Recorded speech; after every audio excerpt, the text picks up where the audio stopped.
No Evangelho de Mateus, capítulo 16. Mateus 16, verso 24. Nós estamos fazendo uma exposição sobre as parábolas e metáforas de Jesus. Então, eu aqui com uma anotação, gente, estou impressionado. Nós já vimos, terminamos o Evangelho de João, que foram 4 anos e meio, 5 anos, de exposição do Evangelho inteiro, depois de termos feito Marcos. E continuamos com foco na pessoa, nas obras, na mensagem de Cristo. Então, nesse ano, nós já vimos a metáfora do sal da terra, luz do mundo, pérola de grande valor, juiz iníquo, tesouro oculto no campo, parábola da rede, bater, pedir e buscar, a seara e os trabalhadores, parábola do semeador, tesouro no céu, ovelha perdida, filho pródigo, amigo inoportuno, dracma perdida, Jesus batendo a porta, pardais e lírios, servo que não queria perdoar, e hoje nós vamos para essa belíssima e comovente metáfora do tomar a cruz. Então diz assim a palavra de Deus, Evangelho de Mateus, capítulo 16, verso 24. Então Jesus disse aos seus discípulos: se alguém quer vir após mim, negue a si mesmo, tome a sua cruz e siga-me. Pois quem quiser salvar a sua vida, perderá. E quem perder a vida por minha causa, esse a achará. De que adiantará uma pessoa ganhar o mundo inteiro e perder a sua alma? O que dará uma pessoa em troca de sua alma? Vamos ter um momento de oração, pedir a bênção de Deus, pedir para o presbítero Tony nos conduzir a Deus em oração, pedindo a bênção de Deus para a pregação da palavra.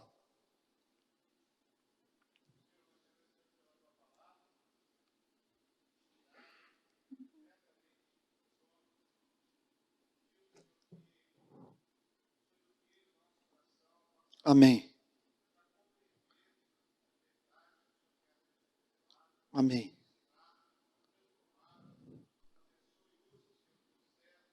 Amém. Amém.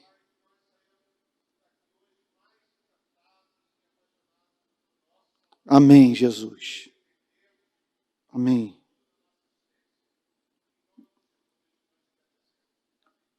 Amém, Jesus. Amém. Irmãos queridos, então está aí o texto inspirado, Mateus capítulo 16, verso 24. Então Jesus disse aos seus discípulos, aqui está o Senhor Jesus se dirigindo à sua igreja, aqueles que haviam tomado a decisão de segui-lo. Então, ele trata de apresentar os termos desse relacionamento com ele, para que ele seja efetivo, para que ele seja autêntico, para que ele seja consistente, para que seja um verdadeiro ato de seguir a Cristo. Então, o Senhor Jesus apresenta as seguintes condições. Veja que não são propriamente as condições para obtenção de perdão de pecados. São as condições para que, após essa experiência de justificação, você o siga. Vale a pena também enfatizar o fato de que todos aqueles que são justificados, todos aqueles que passaram pela experiência de conversão, recebem graça para viver essa vida. Então, nós estamos aqui diante de algo que é absolutamente inexequível para o homem natural. Ele não consegue viver isso aqui. Ele não tem interesse por essa espécie de vida. Para que você viva o que o Senhor Jesus descreve nessa passagem, é necessário que você receba uma nova natureza. Seja tornado uma nova criatura. Usando a linguagem do profeta Jeremias, que você passe por essa cirurgia no coração, que consiste em retirar o coração de pedra e, em seu lugar, colocar um coração de carne. Aí você está habilitado a atender aquilo que o Senhor Jesus declara nessa passagem. Então, se alguém quer vir após mim,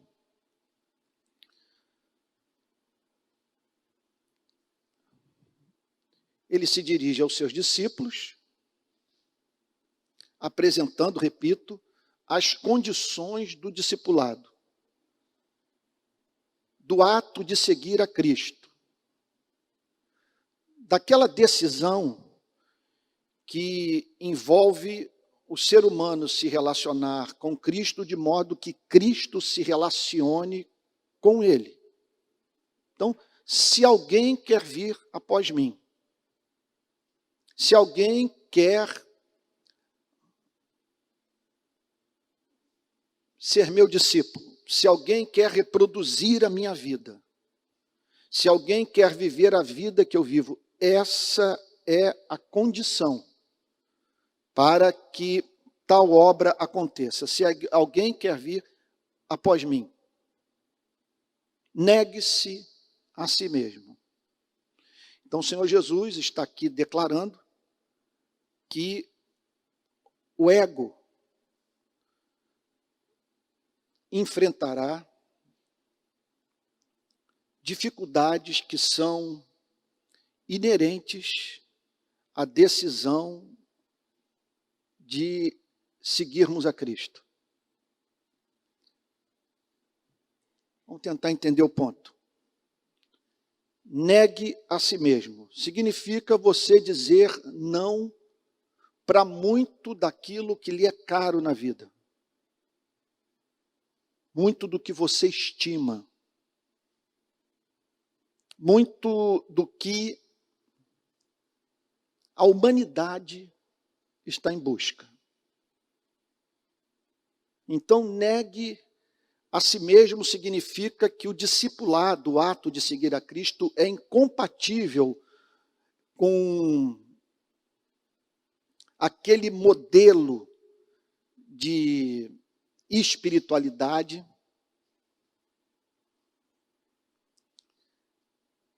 que tem como meta ser feliz da maneira do homem, de acordo com a definição desse mundo de felicidade.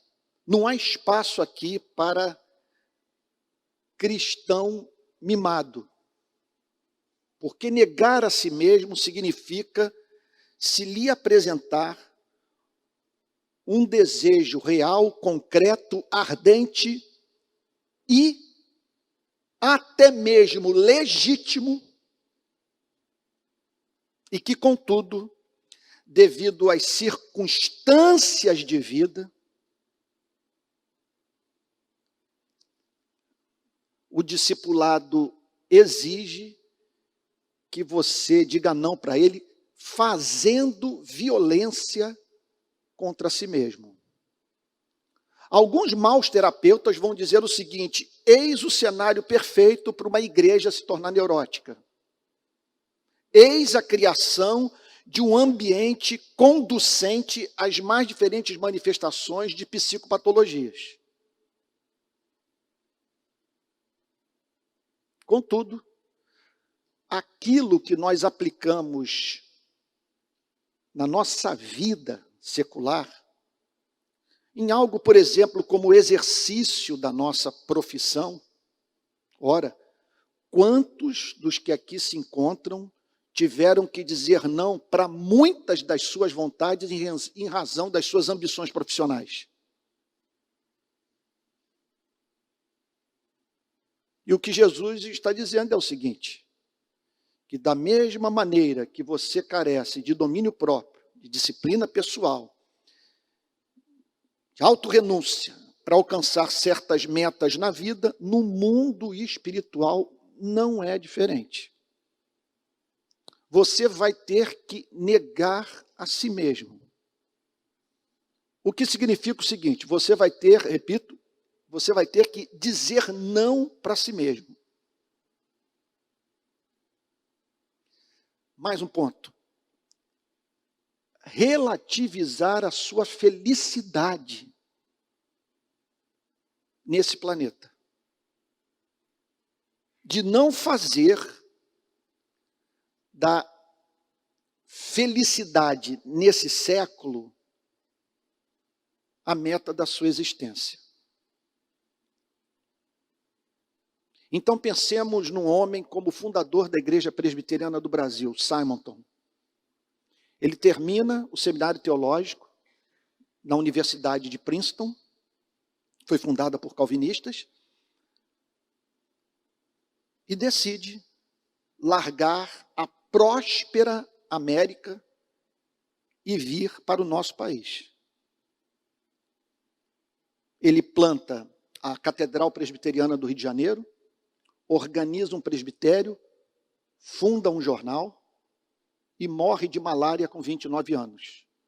Se não fosse ele, nós não estaríamos aqui. Porque se o grão de trigo caindo na terra não morrer, fica ele só, mas se morrer, produz muitos frutos. Ele teve que dizer não para si mesmo. Ele teve que dizer não para o convívio com sua família, para a permanência na sua pátria, para uma vida num ambiente mais seguro e vir para o Brasil.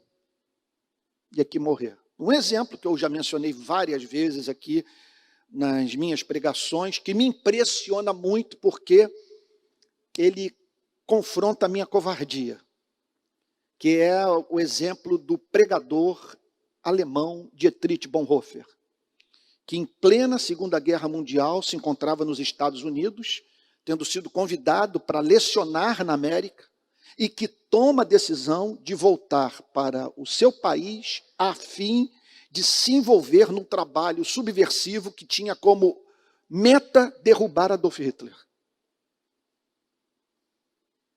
E ele volta para a Alemanha. Vocês imaginem uma coisa, imaginem algo.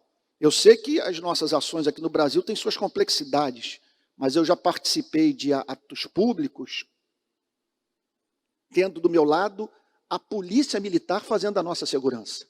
Porque nós vivemos num regime que, apesar de seus defeitos, é um regime democrático. Agora, você imagine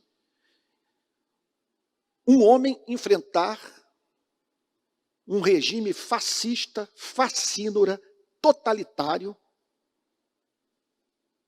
como o nazismo.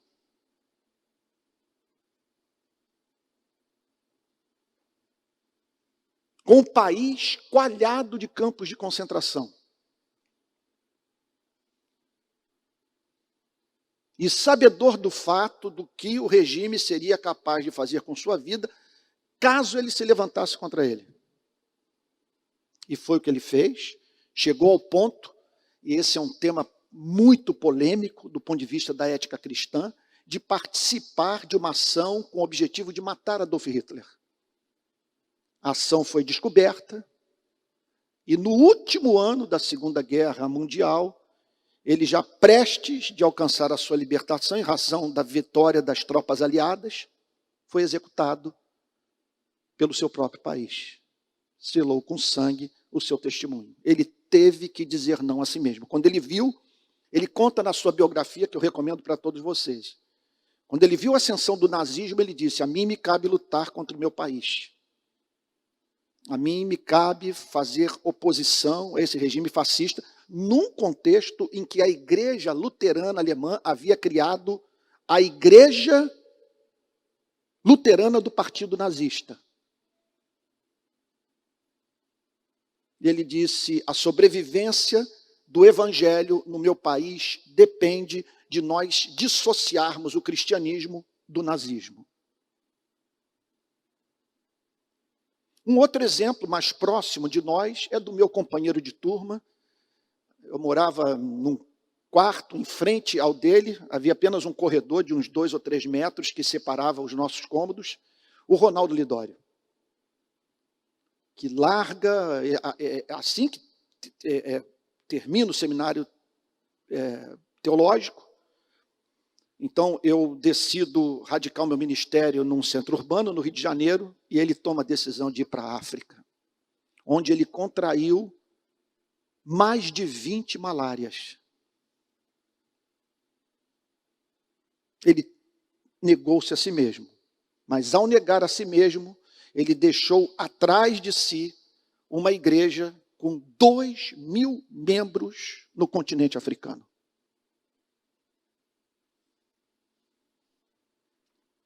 Então, negar a si mesmo resulta do fato de que seguir a Jesus é seguir alguém obcecado em fazer os seres humanos se tornarem felizes, do ponto de vista de Deus.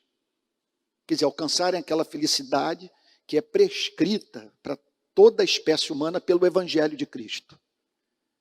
Então, seguir a Jesus é seguir alguém que ama indistintamente os seres humanos. Uma das coisas mais lindas no Evangelho, do ponto de vista do comportamento de Cristo, é a sua simetria de amor pelos seres humanos. Ele ama o publicano, ele ama a prostituta, ele é encontrado amando o sacerdote, que fazia parte de uma instituição que queria a sua morte. Ele ama até mesmo policiais que trabalhavam para o regime. Então, seguir a Jesus significa seguir alguém que vai nos chamar para, antes de abraçarmos qualquer espécie de causa e nos colocarmos ao lado de qualquer minoria, fará com que nós amemos a humanidade. E que para defender o direito de um, não tenhamos que nos insurgir contra o direito de outro. E isso é muito duro para a nossa espécie, porque nós somos, por natureza, partidaristas. É da nossa natureza nós vivermos em divisão. Isso é uma coisa impressionante. Um amigo meu foi comprar ingresso agora para um jogo do Flamengo no Uruguai. Perdão, aqui dá uma palavra. Está indo lá para o Uruguai para assistir a decisão. E aqui eu, numa inveja que me corrói, que é uma coisa horrível. E ele foi para lá. Então ele conta que ele tentou, que ele foi objeto de uma tentativa de roubo praticada por um torcedor do Flamengo, e ele com a camisa do Flamengo. E ele disse também da divisão histórica que há entre duas torcidas do Flamengo, que se odeiam. No mesmo clube. Isso não é privilégio do Flamengo, não. Tempo atrás eu estava no Maracanã e uma correria entre os torcedores de um jogo do Vasco com o Botafogo. Eu frequento o Maracanã desde os anos 60, olhei para aquilo e falei, nunca vi isso na minha vida. A torcida do Botafogo brigar com a torcida do Vasco. São torcidas que têm uma relação de afinidade muito boa. Bom, ao que um sujeito vira-se para mim e diz, não é a torcida do Botafogo brigando com a torcida do Vasco. É uma briga entre os torcedores do Vasco, porque há duas torcidas que se odeiam. E aí você se converte. E se relaciona com alguém que o chama amar o rico e amar o pobre. Amar o de direita, amar o de esquerda, amar o conservador, amar o progressista. E você vai ter que fazer muita violência a si mesmo ao ter que cuidar dos direitos de alguém por quem você tem repulsa. É aquela história de Jonas, doente por ter sido mandado para Nínive, em razão do fato de que a sua pregação levaria os ninivitas ao arrependimento e Deus teria misericórdia da nação que Jonas, servo de Deus, odiava. Então, esse negar a si mesmo significa você ter feito provisão para a sua família e, de repente, se depara com a desgraça de uma família que mal tem o que comer. E você olha para sua mulher, ou então sua mulher olha para você e diz, nós vamos ter que abrir mão dessa segurança financeira, porque não faz sentido nós guardarmos esse dinheiro enquanto vemos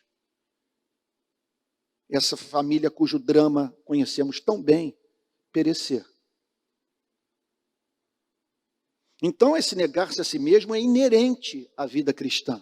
É corolário da decisão de seguirmos alguém que veio ao mundo para morrer.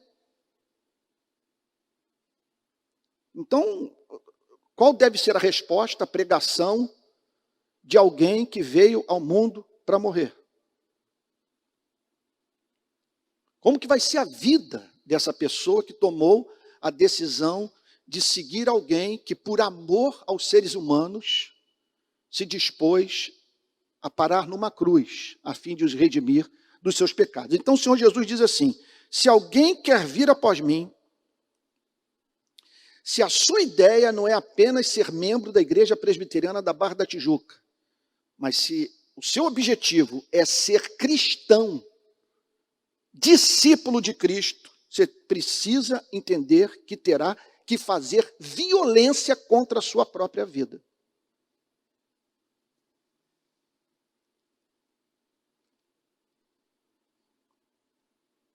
Tome a sua cruz. E aqui o Senhor Jesus fala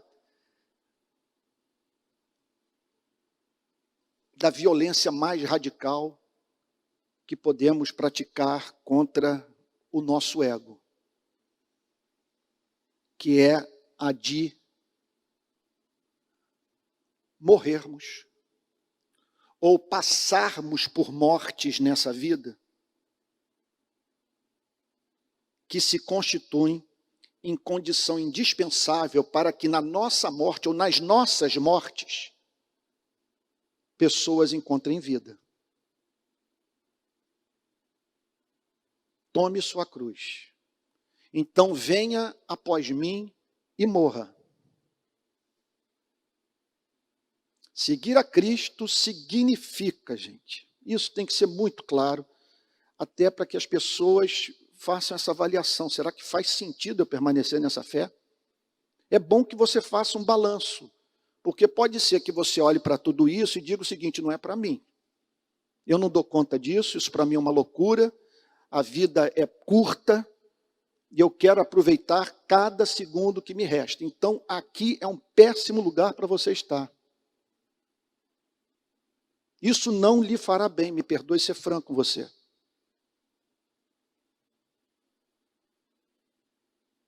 O chamado é para que você ofereça o seu corpo como um sacrifício vivo, santo e agradável a Deus. De modo que, nesse ponto da vida de Cristo, você também o imite, na decisão de morrer, a fim de que sua morte sirva de instrumento de salvação para muitos. Vamos fazer uma pergunta? O que o cristianismo está custando para as nossas vidas hoje? Onde entra esse elemento de cruz na nossa relação com a fé cristã?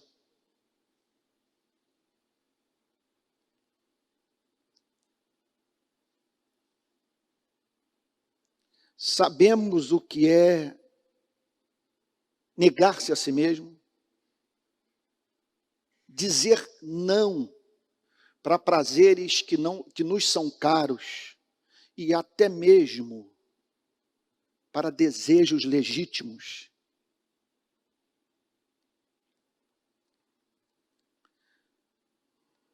Se alguém quer vir após mim, negue a si mesmo, tome a sua cruz e siga-me. Portanto, o chamado é para nós termos Jesus Cristo como a nossa referência, como paradigma. Nesse ponto, é de fundamental importância que nós estejamos o tempo todo submetendo a cultura religiosa, a igreja, a tradição espiritual da qual somos herdeiros, à vida de nosso Senhor e Salvador Jesus Cristo.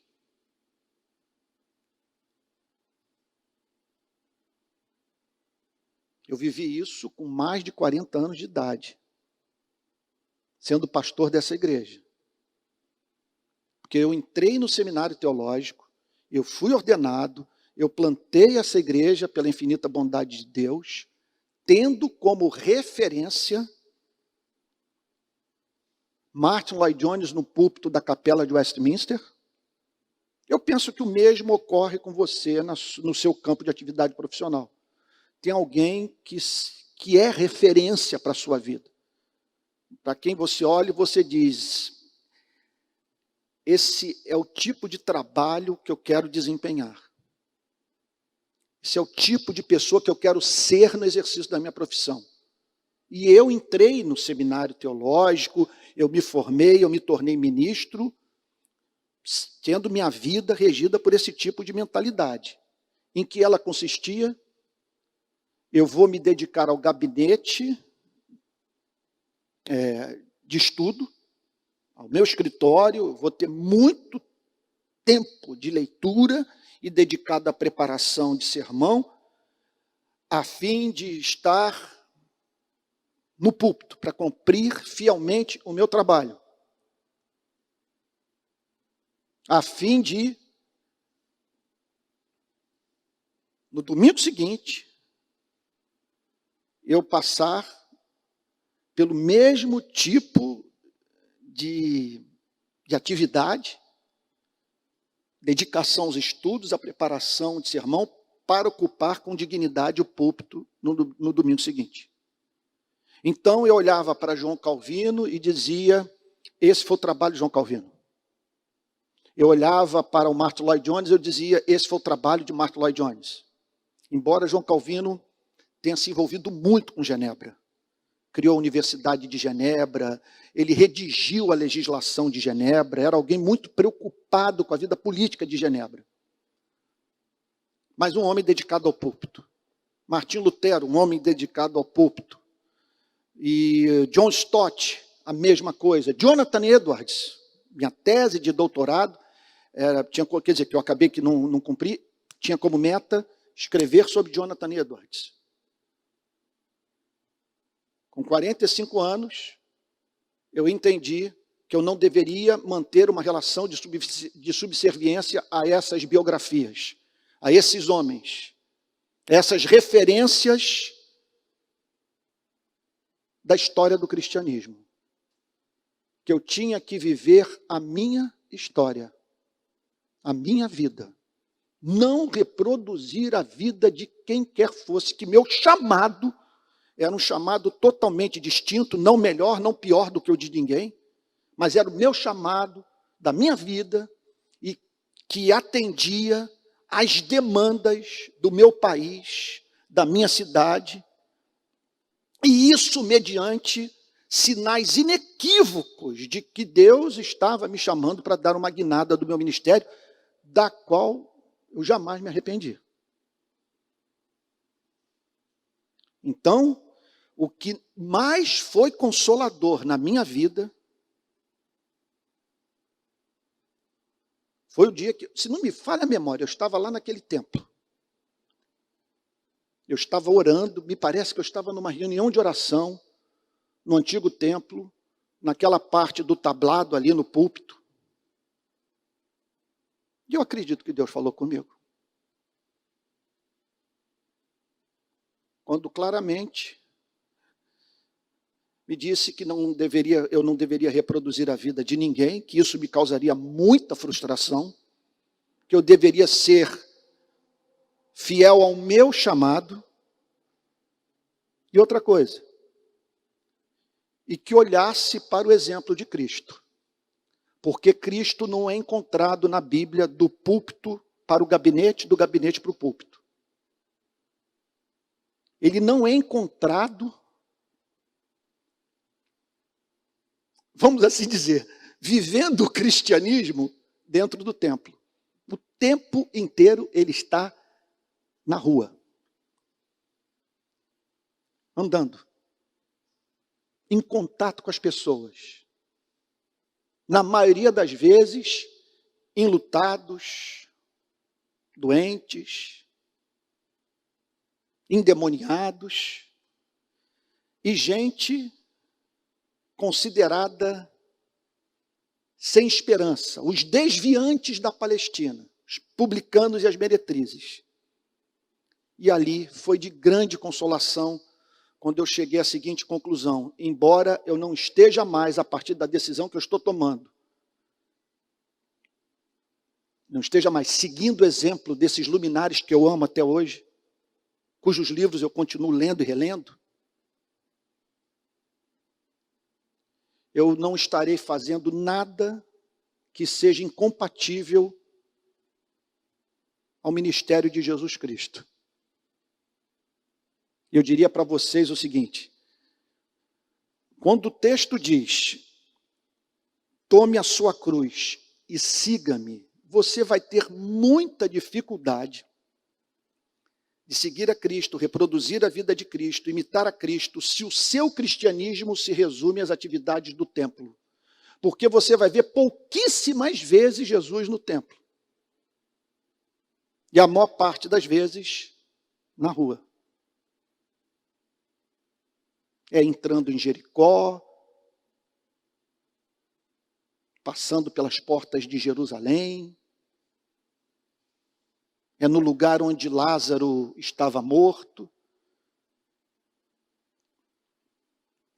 em Betânia, nós o encontramos no Poço de Jacó, o tempo inteiro na rua, em Gadara, andando de barco, indo do norte de Israel, vindo lá da Galileia até Jerusalém, cruzando desertos, vales, entrando em aldeias, em contato com seres humanos reais.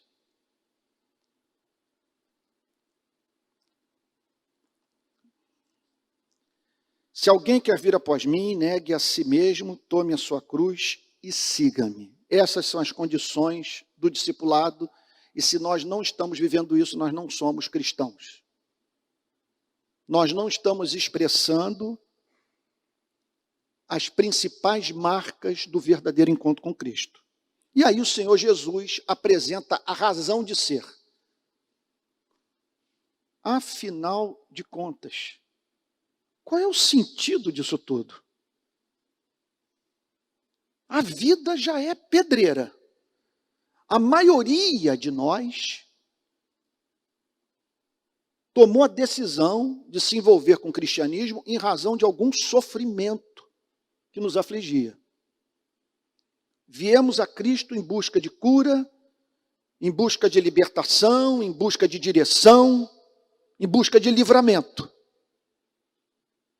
Sobrecarregados de problemas, de frustrações, enfrentando o inferno. E aí então,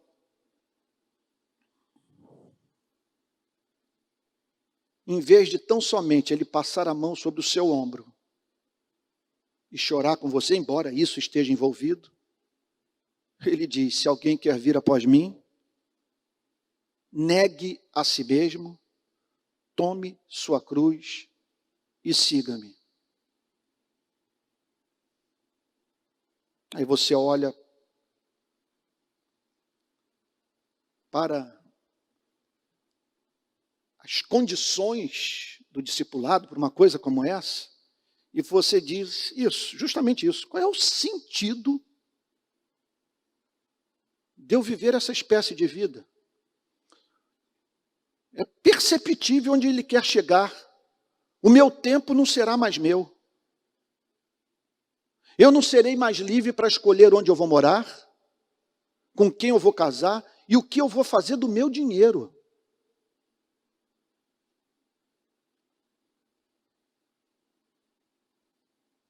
Todos os dias ao me levantar, terei que dizer a ele, envia-me a mim.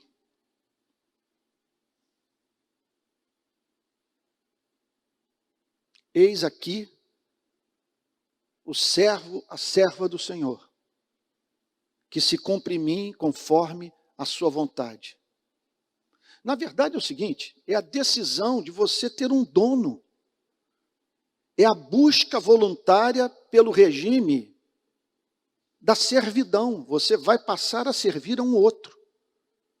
A sua vontade, tanto aquela que foi historificada nos evangelhos, quanto aquela que se manifesta de modo iniludível pela ação do Espírito Santo, pela providência da vida, a sua vontade, quer dizer, a vontade dele terá que ser tornada a sua vontade, de modo que você ore o que ele ora. E a sua oração se transforme no monólogo, no qual você pede para Deus aquilo que Jesus Cristo, e tão somente Jesus, quer que você peça. O que eu estou fazendo aqui? Você pode perfeitamente dizer, isso não me é interessante. Aí você vai olhar para o seu partido político, ele vai ter que manter uma relação de subserviência a Cristo. Você vai olhar para todas as suas preferências políticas e ideológicas, todas elas terão que estar sujeitas ao Evangelho de Jesus Cristo. Aí você vai olhar para a causa da sua vida, e essa causa vai ter que manter uma relação de subserviência à causa do Evangelho. Uma vez que o grande vetor da existência, do que negou-se a si mesmo, tomou sua cruz, tomou a decisão de seguir a Jesus, o grande vetor é a proclamação do Evangelho. Nada daquilo que eu faço na vida deve estar desconectado do meu anelo por ver pessoas, através do contato comigo, se apaixonarem por Jesus. Qual é a razão de ser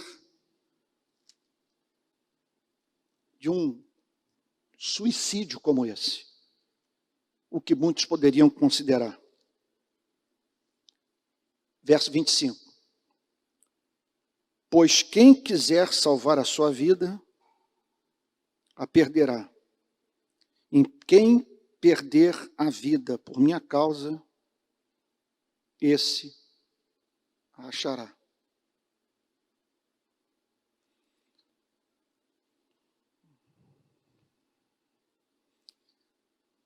Meu Deus, perder a vida.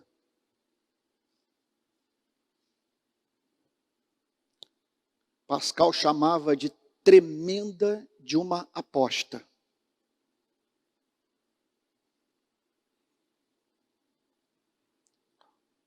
Olhar para essa presente existência e a trivializar. E dizer o seguinte, eu não vou ser pautado pelo que pauta a sociedade como um todo. Eu não vou viver para cumprir a agenda socialmente construída desse planeta.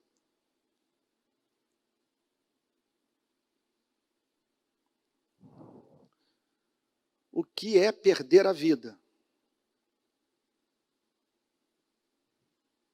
É perder ou abrir mão ou renunciar às oportunidades de prazer, de obtenção de fama, de riqueza, de poder.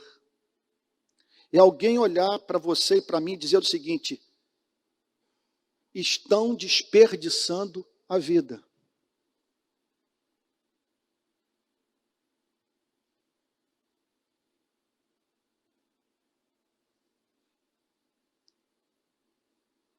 Outro dia, o meu filho, Mateus, me convidou para me juntar a um grupo de amigos dele, americanos,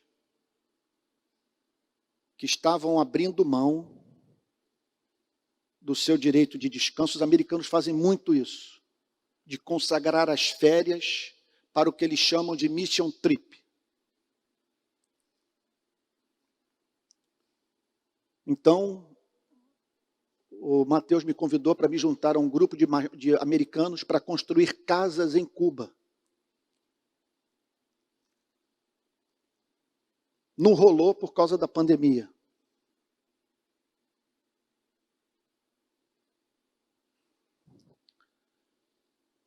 Eles estavam abrindo mão daquilo que é considerado vida. Como é que você pode abrir mão de... E muitos deles são moradores, a maioria, de Fort Lauderdale, Boca Raton, Boynton Beach, de uma das regiões mais ricas dos Estados Unidos. Boca Raton está entre as 10 cidades mais ricas dos Estados Unidos. E gente que tem recursos para ir para a Indonésia, para correr a Europa, para viajar pelo mundo, escolhendo ir para Cuba. Inclusive, uma nação cujo governo é adversário do seu. Não quero entrar aqui nas razões históricas dessa contenda entre América e Cuba. O ponto não é esse. O ponto é que aquelas pessoas estão abrindo mão da vida, porque anelam servir o povo cubano. E entendem que, mediante a construção de casas para os necessitados, estarão dando uma extraordinária manifestação de amor pelo povo cubano. Que, quem sabe, pela graça de Deus, haverá de abrir portas para que eles compartilhem o que eles mais querem compartilhar com o povo cubano, que é o Evangelho de Jesus Cristo.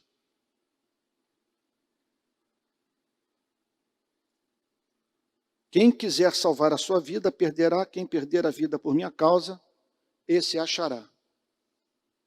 Está dizendo o seguinte, que há duas espécies de vida aqui. Você precisa escolher qual delas se tornará no objeto maior da sua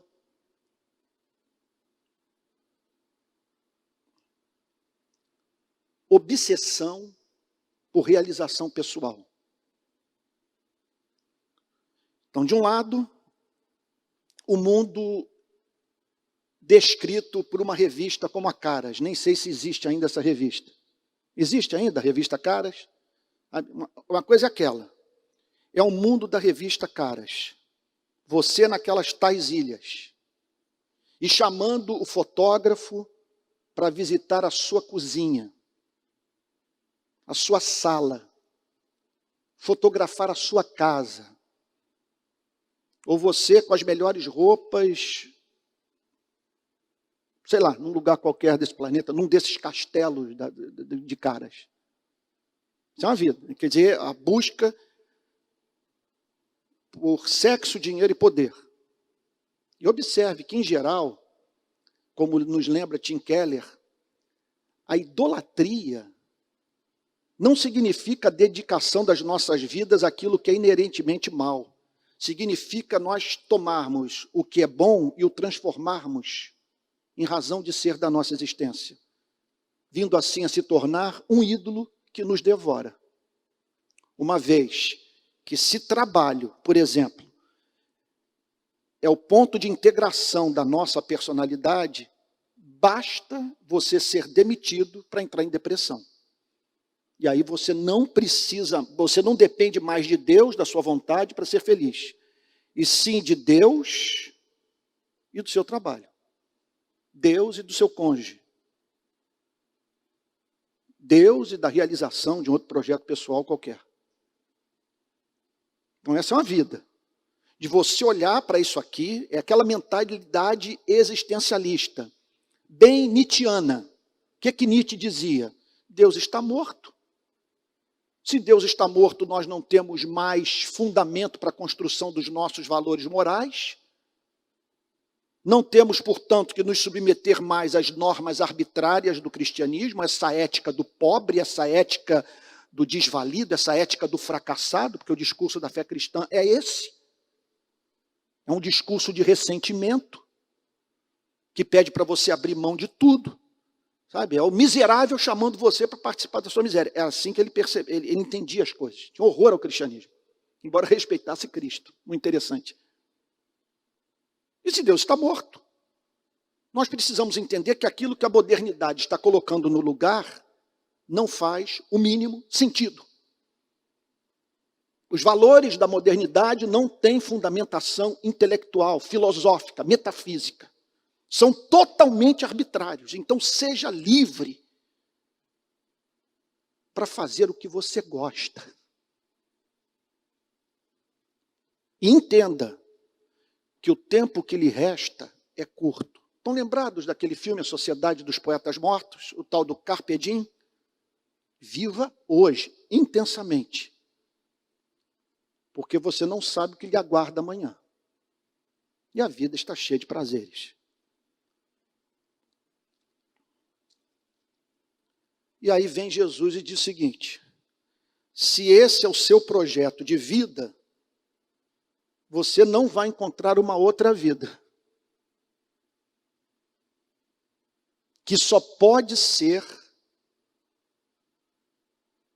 usufruída por aqueles que relativizaram essa presente existência. Olha se isso não está claro na declaração do nosso Salvador. Quem quiser salvar a sua vida, a perderá. Quem perder a vida por minha causa, esse a achará. Eu quero salvar a minha vida nesse planeta. Eu quero o máximo de prazer. Eu quero prosperar sem que isso me custe muito. Eu quero ter o meu ego reconhecido. Quero ser amado, quero ser estimado. Quero que minha palavra seja ouvida. Quero ter visibilidade na sociedade.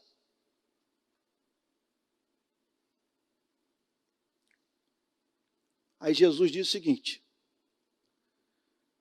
se esse é o projeto da sua existência, pode ser que você vá longe nele e vivencie a desgraça de conquistar tudo aquilo pelo que lutou. Mas entenda uma coisa: você ficará privado de uma outra espécie de vida, para cuja obtenção é condição sine qua non a renúncia, a cruz, a morte para esse mundo. E é esse o ponto, esse é um ponto central. Porque aqui a sua resposta ao cristianismo dependerá não tanto do seu intelecto, da sua visão de mundo. Não é uma coisa estritamente racional. A sua escolha pelo cristianismo vai depender do tipo de pessoa que você é. O que eu estou querendo dizer? Se a graça o regenerou e o predispôs para Cristo, se tornará inimaginável para você permitir que essa vida concorra com a vida que Cristo oferece.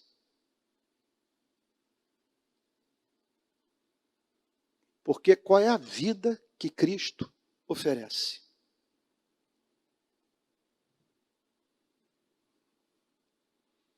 Não tem tempo para descrever algo tão excelso, tão comovente,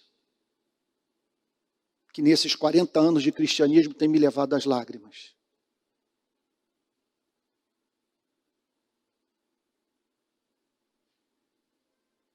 Talvez seja melhor eu não responder. Eu vou pegar três ou quatro exemplos da manifestação da vida na vida daqueles que morreram para esse mundo a fim de viverem para Cristo. Entenda o ponto. Permita-me fazer uma digressão. Morrer para o mundo não significa morrer para os prazeres sexuais. Não significa morrer para os prazeres da mesa. Não significa morrer para os prazeres da natureza. Significa nada disso ocupar o lugar de Cristo em sua vida e você estar disposto a renunciar a tudo isso por amor a Cristo, a fim de que a vida dele seja reproduzida por meio da sua vida. Ok? Bom, e aí isso o remeterá para a espécie de vida que Cristo chama para viver. Agora você vai ter que fazer uma escolha. É nesse ponto, às vezes eu fico pensando nisso. Se um dia eu for chamado para participar de um programa de televisão e me perguntarem pela minha fé,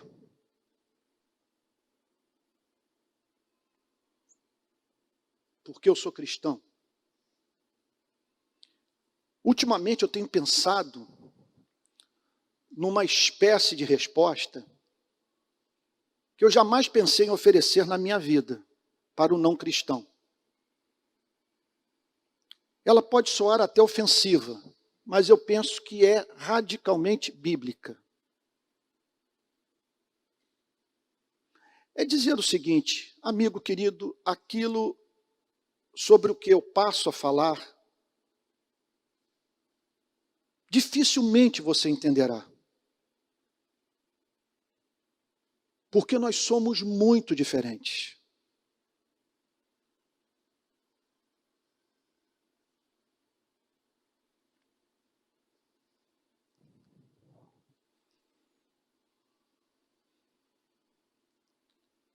Eu fui tornado, pela graça de Deus, uma pessoa que tem ambições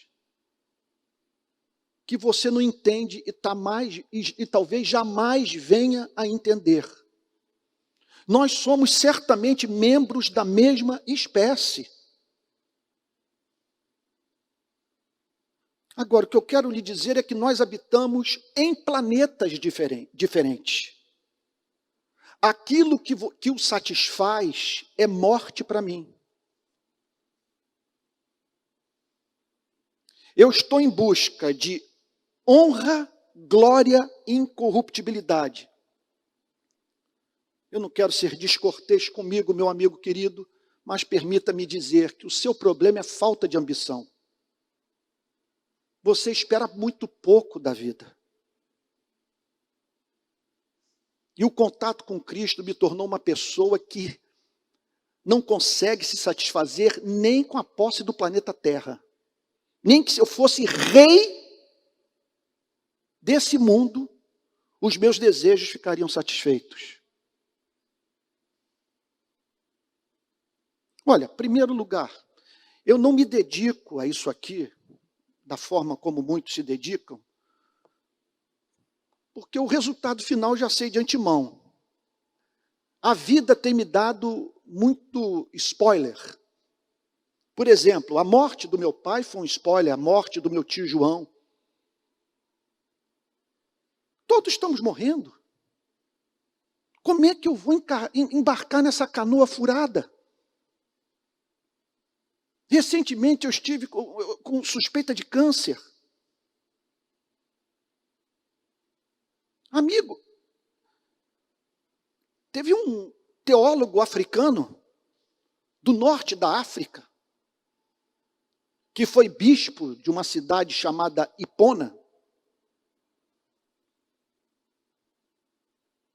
que na sua obra mais conhecida disse a seguinte coisa: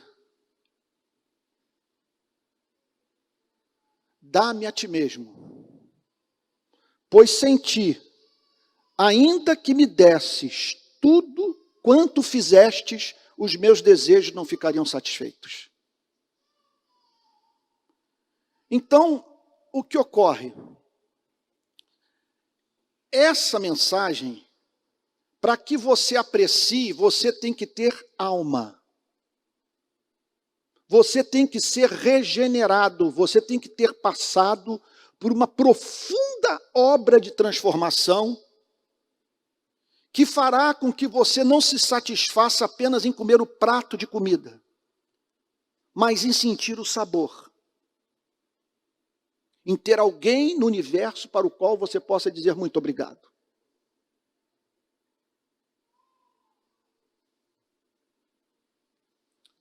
O que é essa vida que exige renúncia para esse mundo? Olha, talvez uma passagem extraordinária essa aqui.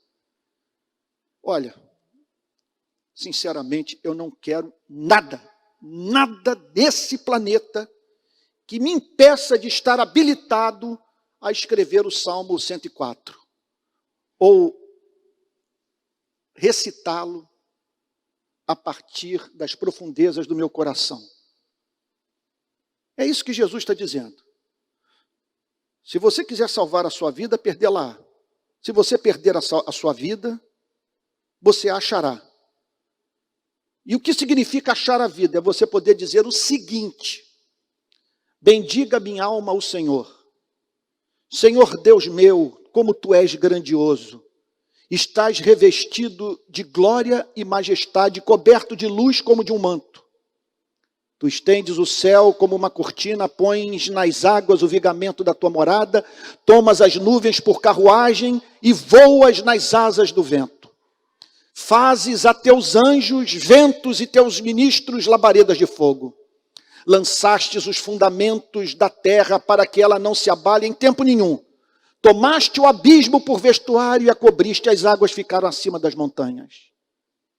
Com a tua repreensão as águas fugiram, com a voz do teu trovão bater em retirada. Elevaram-se os montes, desceram os vales até o lugar que lhes havia preparado. Puseste as águas divisa que não ultrapassarão, para que não voltem a cobrir a terra. Tu fazes rebentar fontes no vale, cujas águas correm entre os montes. Dão de beber a todos os animais do campo, os jumentos selvagens matam a sua sede. Junto delas, as aves do céu têm o seu pouso, e por entre a ramagem elas se põem a cantar. Do alto de tua morada regas os montes, a terra farta-se do fruto das suas obras. Fazes crescer a relva para os animais e as plantas que o ser humano cultiva, para que da terra tire o seu alimento, o vinho que alegra o coração, o azeite que lhe dá brilho o rosto e o pão que lhe sustém as forças. Se você não está habilitado a dizer isso, me perdoe, você é muito mal educado, eu me compadeço de você. Eu não quero saber se você está em Angra dos Reis no iate, não me convence. Não me manda foto sua com sua família nos Alpes suíços. Não desperta inveja no meu coração. Eu quero saber essa linguagem do Salmo 104, que denota o seguinte, que o planeta é uma Bíblia para você.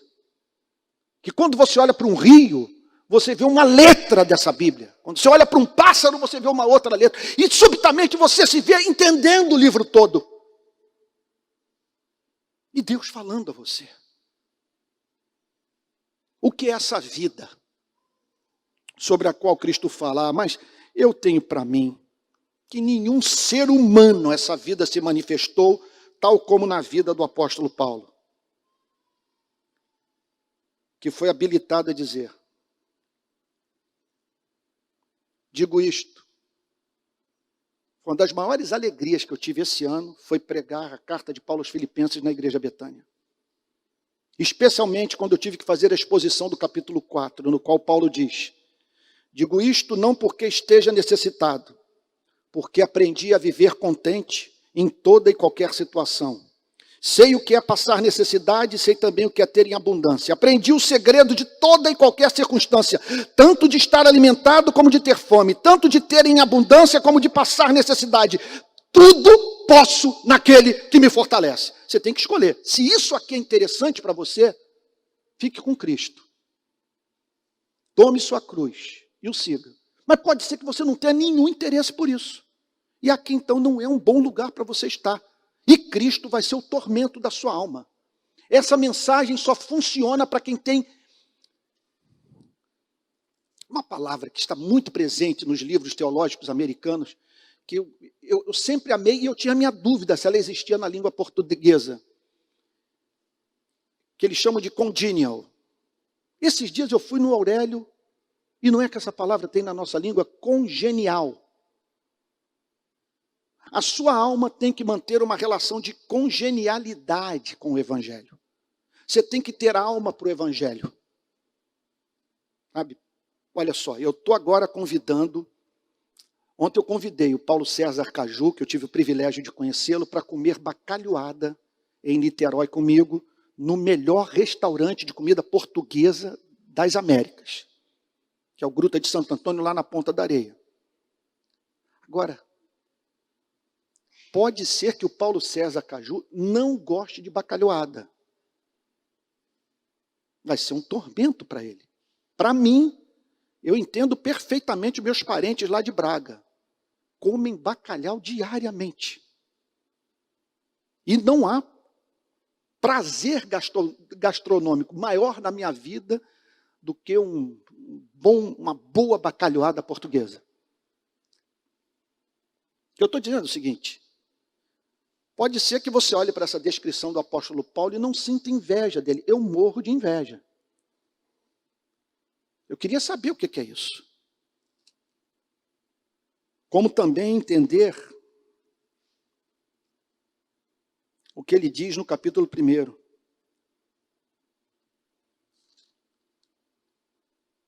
Da carta aos Filipenses, verso 20. Minha ardente expectativa e esperança é que em nada serei envergonhado, mas que com toda ousadia, como sempre, também agora, Cristo será engrandecido no meu corpo, quer pela vida, quer pela morte. Porque para mim o viver é Cristo e o morrer é lucro. A morte já lhe apresentou seu rosto amável? John Flavel conta que quando foi batizado com o Espírito Santo, ele contemplou o rosto amável da morte. Entretanto, se eu continuar vivendo, poderia ainda fazer algum trabalho frutífero. Assim não sei o que devo escolher. Estou cercado pelos dois lados, tendo o desejo de partir e estar com Cristo, o que é incomparavelmente melhor. Você conhece essa linguagem? Eu pergunto a mim mesmo, Antônio, você conhece isso? Quando Jesus fala sobre vida, está falando sobre isso. Eu não conheço uma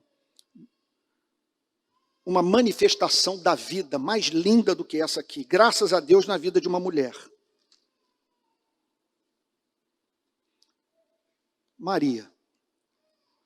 Essa é a vida que Jesus está prometendo para aqueles que renunciaram a esta. 6 dias antes da Páscoa, Jesus foi para Betânia, onde estava Lázaro, a quem ele tinha ressuscitado dentre os mortos. Prepararam-lhe ali uma ceia. Marta servia e Lázaro era um dos que estavam à mesa com Jesus. Então Maria, pegando um frasco de perfume de nardo puro, muito precioso, ungiu os pés de Jesus e os enxugou com seus cabelos. E toda a casa se encheu com o cheiro do perfume. Jesus disse: onde quer que esse evangelho seja pregado, essa história será contada em memória dessa mulher. Porque esse é o tratamento que eu espero receber de todo ser humano. E aí Jesus conclui o texto de Mateus, capítulo 16, verso 25, dizendo no verso 26, conclui o pensamento, e aqui eu termino. De que adiantará uma pessoa ganhar o mundo inteiro e perder sua alma? Ou que dará uma pessoa em troca de sua alma? E aqui ele apresenta o fundamento do discipulado. Qual é a razão de ser de eu negar a mim mesmo, tomar a minha cruz e ir após Jesus? Qual é o sentido de eu aceitar um chamado como esse? E aqui Jesus declara que essa espécie de vida é a espécie de vida própria de quem tem alma. E é a única que viabiliza a saúde da alma. O que é ter alma? É tudo isso que nós acabamos de ver e muito mais. É para onde você olhar na natureza, contemplar a glória de Deus. O que é ter alma? É Jesus ser amável para você. E você o adorar em espírito e em verdade. O que é ter alma? Uso as palavras de Martin Lloyd Jones. É você estar livre da tirania das circunstâncias. E poder dizer como o apóstolo Paulo, tudo posso naquele que me fortalece. O que é ter alma? É, se Deus o permitir, chegar à velhice, você olhar para trás e ver a quantidade de gente que teve a vida transformada através da sua vida. O que é ter alma? Bom, é a vida eterna. Que adianta o homem ganhar o mundo inteiro e perder o ser. E perder o ser.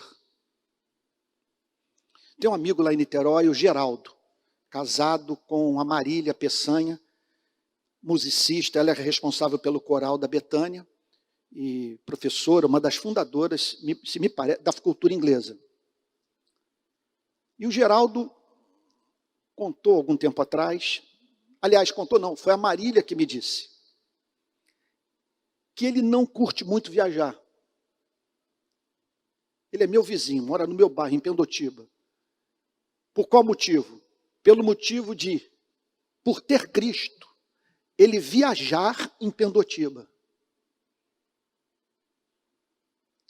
Ele tem intenso prazer com a vida e com a companhia de Jesus. E pelo que eu entendi da conversa com a Marília, ele não quer que nada o distraia de Cristo. E que ele não precisa ocupar o seu tempo a fim de não ouvir a voz do seu coração, porque ele conhece a Jesus.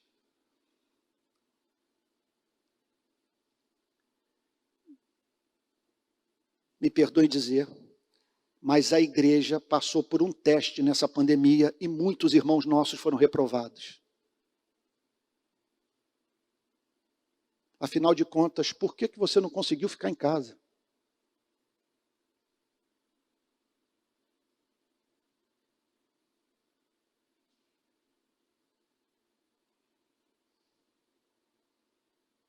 Pascal diz que esse que é o problema do não cristão.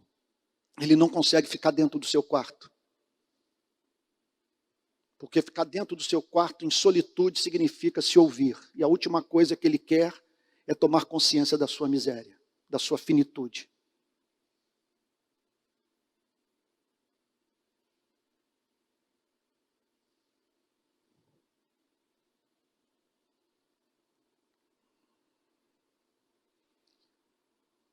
De que vale ganhar o mundo inteiro e perder o ser. Eu amo viajar. Mas se eu tivesse que escolher entre ter os recursos deste mundo para percorrer o planeta e ter alma para contemplar o amor do meu Criador na criação, eu não tenho dúvida do que eu escolheria.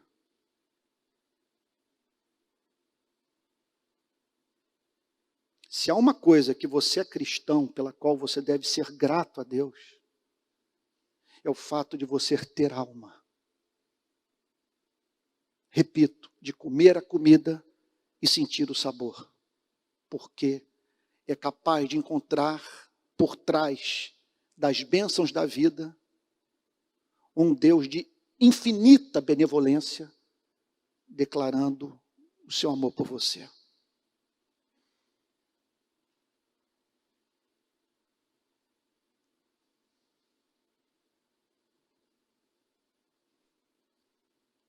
Houve alguma coisa muito errada que eu concluo a pregação com o púlpito brasileiro. Os pregadores passaram a ensinar a igreja a ganhar o mundo.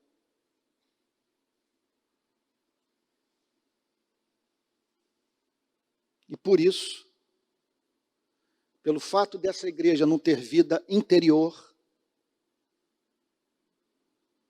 muitos dos seus membros sentiram as mesmas agonias dos não cristãos por terem que ficar em casa.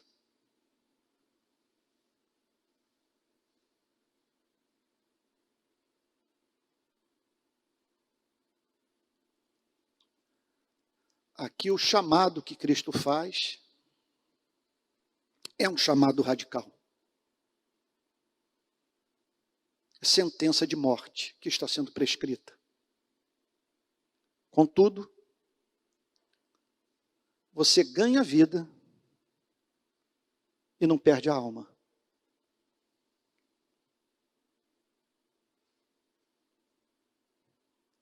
Eu não tenho a esperança de que uma pregação como essa seria entendido por todos.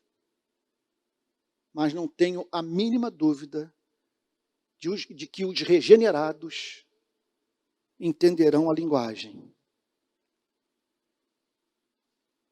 Aqueles com os quais a alma ou a palavra mantém uma relação de congenialidade. A alma é congenial à palavra. E tudo o que eles querem é o que Cristo quer para as suas vidas. Confesso a vocês que essa descrição que fiz nessa mensagem sobre a condição humana nesse planeta é profundamente racional. Os fatos estão aí e comprovam, como diz Freud, que não faz parte do projeto desse mundo a nossa felicidade.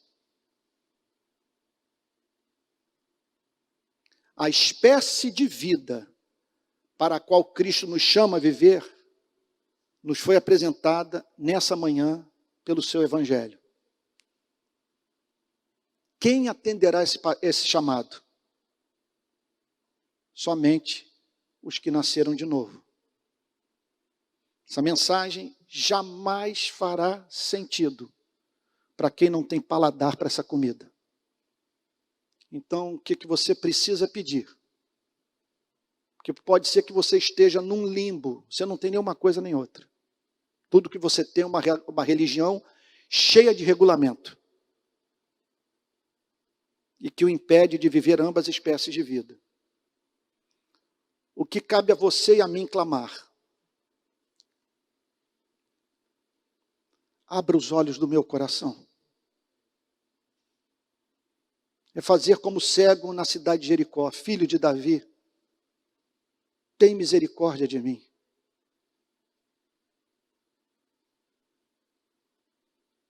E aí sim você entenderá a mensagem de Cristo. E a cruz não será mais cruz. Porque para você, o viver será Cristo. E o morrer, lucro. Vamos ficar de pé e orar?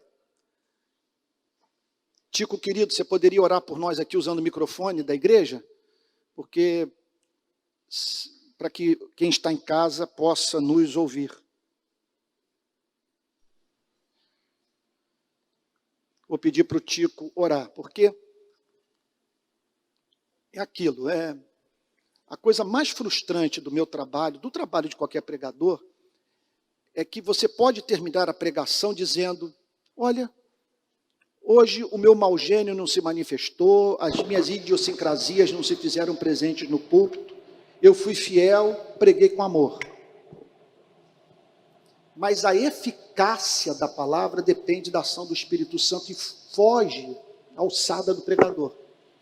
Então o Tico vai orar, porque se o Espírito Santo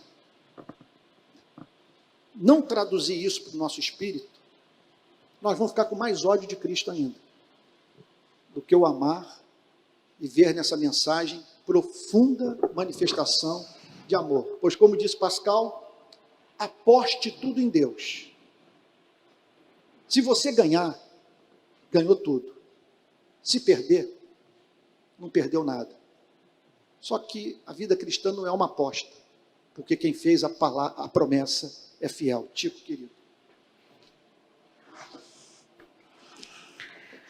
Senhor Deus, misericórdia, Senhor, de nós.